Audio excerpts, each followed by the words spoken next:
Hey guys, welcome back. Episode 10 of Ride With Me, and it is 7 o'clock on a beautiful Saturday evening, and I'm taking you guys with me on something a little different than the norm. I'm heading out with fellow photographer Shannon of Signature Exposures, and we are going to Sandy Bay to capture the night sky and the northern lights. So pretty pumped about that.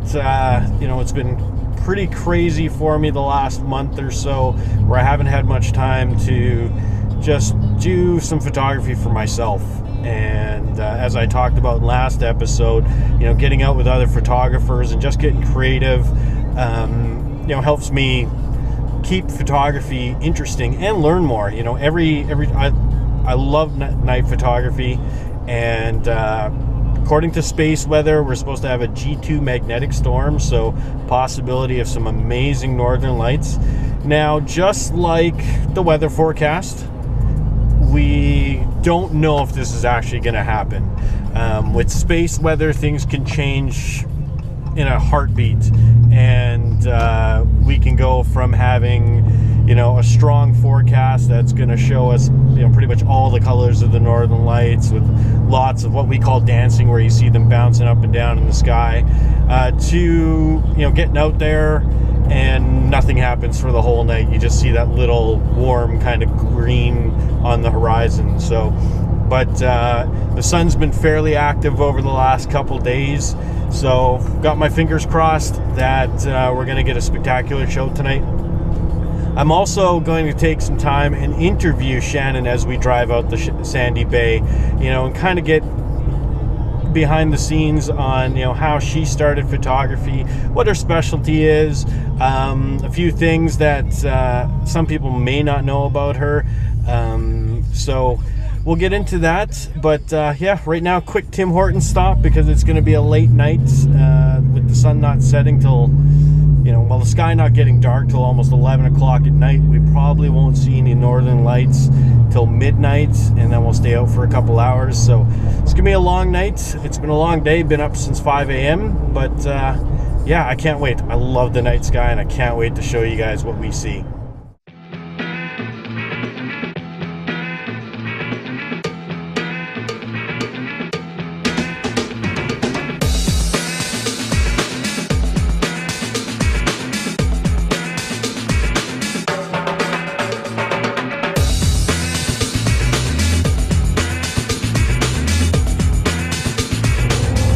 Hey guys, as promised, here's Shannon from Signature Exposures, my first guest on the show. So we're going to start this a little earlier, but we got sidetracked. There was a storm, and she's an avid storm chaser. So we took a little detour down a dirt road. Say hi to everybody. Hello, everybody. So basically, I wanted to just ask you questions, about photography. I think this week I've been kind of talking about people getting into photography. So that's my first question. How'd you get into photography? Basically the storms. I always wanted to take a decent shot of lightning, and just a little point and shoot. You never really could. So eventually we were on a trip, and actually it was in 2007. We saw my first tornado, which was the Eli tornado of 2007, and in June. And so had a little crappy point and shoot camera, and decided that it was time to upgrade that. So in November I actually bought a DSLR, and I think the next year in the summer I got my first decent shot of lightning. So right on.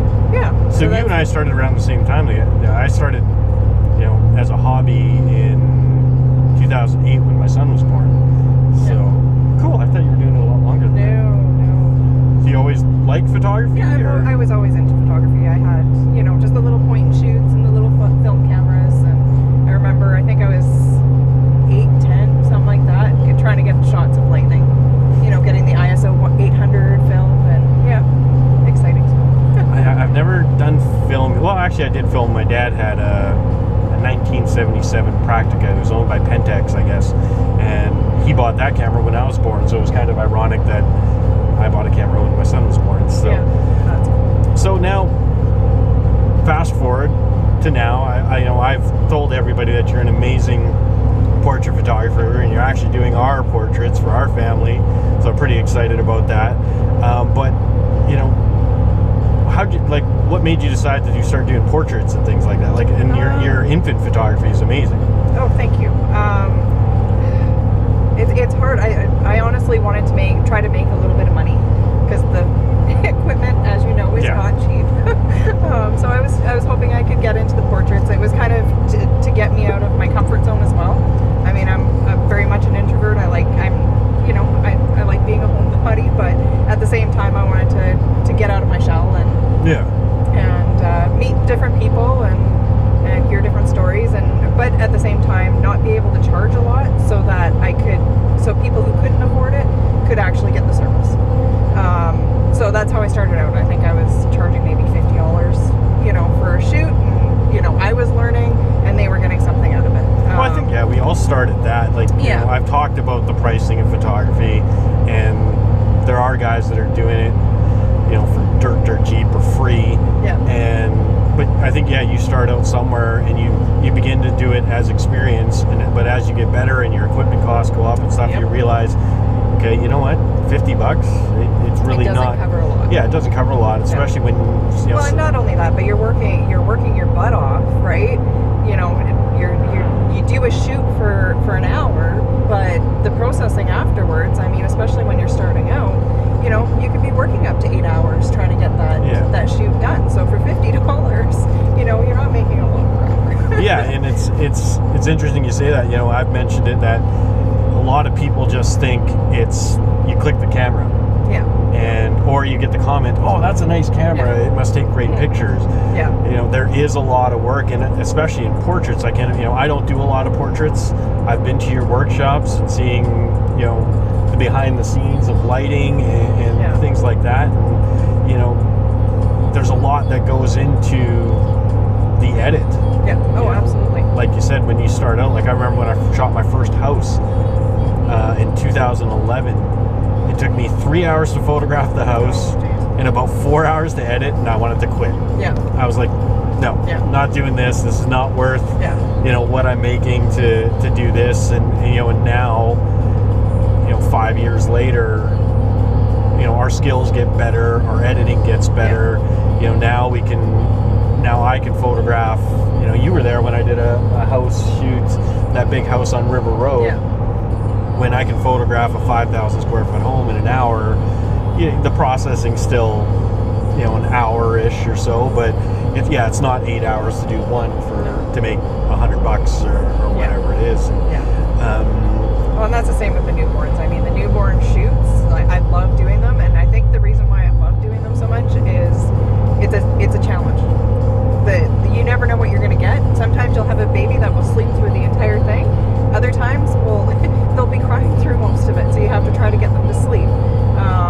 So I mean, especially in the beginning, there was challenges with that, but that's the point. Is it's a challenge, and in the end, what you get is something that's so magical, and it's worth it, right? It's a memory that you'll never get back again. Yeah, like I said, your infant photography, like when my sister asked me to take photos of her kids, I was like, okay, let's go look at Shannon's site and see what she does. And then you have all these props, like these little beds and stuff like that. Where did that idea come from?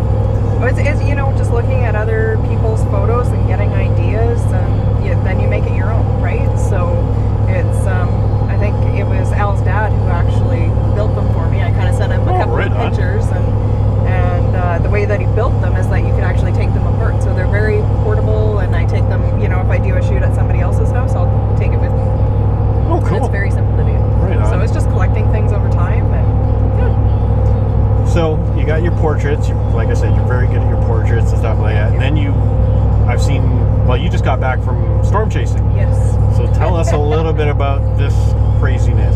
So I love my storm chasing.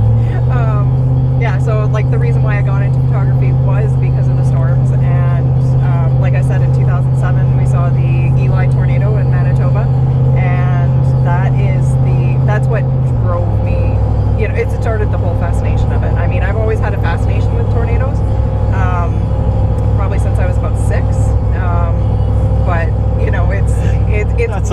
6-year-old to say, hey, Dad, let's go find a tornado. Yeah. Well, I think that's when I had my first dream about them. And then, so last year, 2011, I took a course through the U of M. That's their storm chasing program. I remember you telling me about that. So we went on a 1-week trip with that. We didn't see any tornadoes, but we did see a funnel cloud, and we saw some amazing structure and lightning, and it was crazy. It was awesome. Right. And then last year, I went with Extreme Tornado Tours, met some amazing people, and I think we saw 7 or 8 tornadoes last year. This year, I went with them again. I wanted to gain a little bit more experience and get some more field experience. But basically, we saw 24 tornadoes in 10 days. No, sorry, 5 days. It was 10 days total, but we 24? We had a 5-day stretch of tornadoes, consecutive days, and there was 24 in total. We saw 3 the first day, 3 the second day, 3 the third day, 12 the fourth day, and then third day, and then we saw 12 the fourth day, and then we saw more on the last day. So it was insane, but it was awesome. Must be unreal, just being seeing Mother Nature at her meanest, I guess, or her most vicious. Yeah, for me, everybody says I get adrenaline out of it. I don't. I don't think I do. Maybe I don't feel it. I don't know. But for me, it's just the beauty of nature and being next to it, and it's powerful. It's beautiful. Right on. Yeah. So I don't want to chat too long, but so what would you say to if somebody approached you? We were talking earlier about somebody new in photography and such like that. What would be your tips to people looking to get into photography? I think one of the things is something you've already mentioned in one of your previous video chats was joining up with a photo club, getting out. That's how I started to learn, more in depth.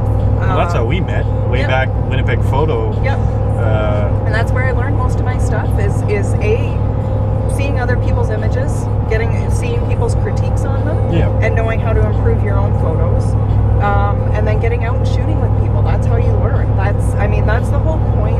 To me, that's the whole point of a photo club is people are there to learn and teach and share from each other, right? So the other thing I would maybe mention is taking a course. Like if you're brand new to it, take a course.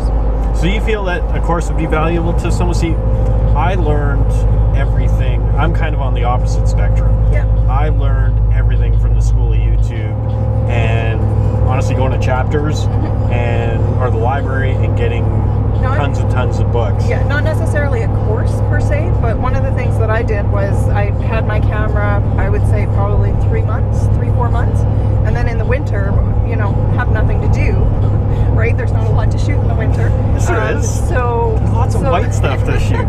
So what I did do was, I think it was through Dawn's Photo. I was able to take like a half an hour Q&A type session. Okay. Like it was a learning session. Yeah. But it ended up being that I could ask whatever questions I wanted because I'm learning, I'm doing this, I'm doing that, and he gave me tips and tricks and stuff like that I could use as well. Oh, right on. So something like that. So even if you can contact somebody through one of the photo clubs that's willing to do that for you. Yeah. So. And I think I mentioned in my other episode that photo clubs have workshops. Like you'd put on the studio portrait session. Last year I did the DSLR video. Yep. We did a smoke. Oh, Shannon loves smoke photography. If you guys have seen her website, signatureexposures.com or .ca? Yeah, .com. And then on mindsetphoto.com we've shared smoke photos back and forth. She also loves the water drop stuff. Yeah. We're very similar in our likes. Like we're going out tonight to shoot the Aurora and hopefully catch something amazing. Having those workshops, like you said, through the photo clubs allows people, for me especially, because I'm scared of portrait photography. I don't mind doing it. My whole thing is the posing part, and one of the things I liked about the workshop you did is you gave us those little cheat sheets. Yeah. And something you mentioned about triangles, like creating triangles and such like that with, I guess, the shaping of the body. Yeah. Those those workshops, and I think even when we were back with Winnipeg Photo, you know, just going out to events and, you know, like just going to Assiniboine Park and shooting with 20 people, or when, I think, did you run it when we went to Birdsville Park? I think Dan might have showed up a little. I think that was Dan's, yeah. So, but, you know, that was, you know, just getting that exposure and getting out and shooting, like you said, is I think key to becoming a photographer. Absolutely. Practice. And as dumb as that sounds, it works. Yeah. It really does. And, you know, I think within a year of getting out and shooting and doing that kind of a thing, that's where I am. Well, like with my real estate stuff, in 5 years, I've photographed 4,000 homes, and I think when I cleaned up one of my hard drives last year, there was 250,000 photos on there. And they were all of real estate, like when I was shooting HDR, and you know, and some of those might be duplicates, but yeah, it's just getting out and doing it, Yeah. you know, looking at images. I think every once in a while on the forums, like on the Manitoba Photo Friends forums, we'll post photos, or we'll go back and re-edit something that we, well, I better slow down. Pay attention when you're filming a show. Pay attention to the road too. But so what other things, like when you started in 2007? We both started around the same time. So what are things you didn't expect from getting into photography? Oh, that's a tough one. I guess meeting amazing people, and you know, the help that people are willing to give. Like there is a lot out there where there's a lot of competition, and I think we've all seen that. Yeah. But I think there's more who are willing to share than not, if that makes sense.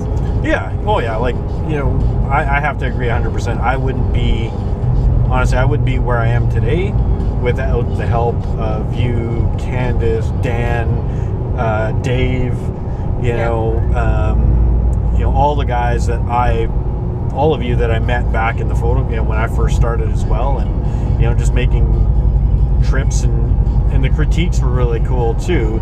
You know, it is a hard thing to take, I find. Absolutely. Sometimes, like, I think the hardest part of a critique for me is not taking it personally. Yeah. You know, and I think you get over that pretty quick. Yeah, like especially if you want to learn and you want to improve. Yeah.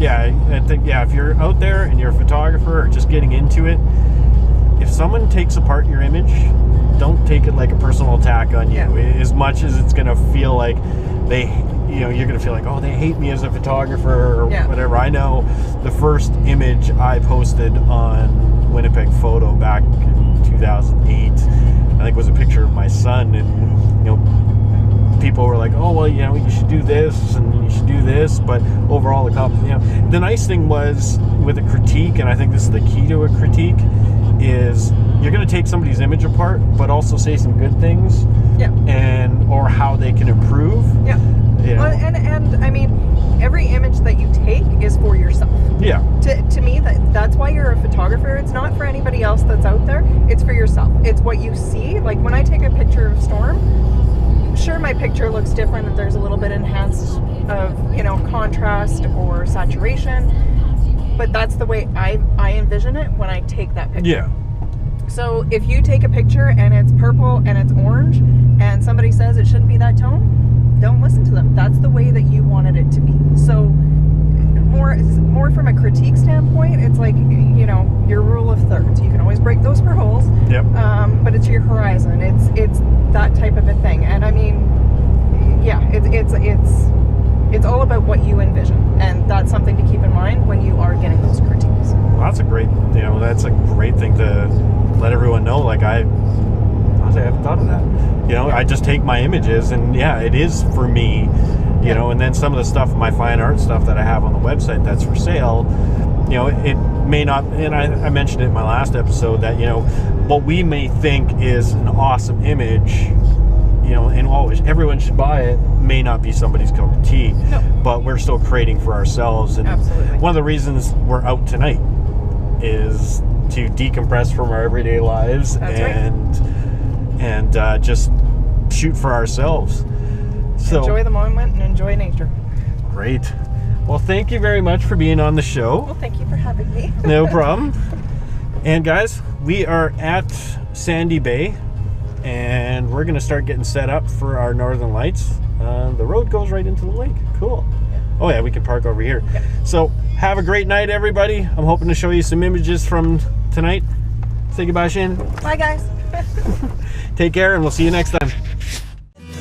What it is?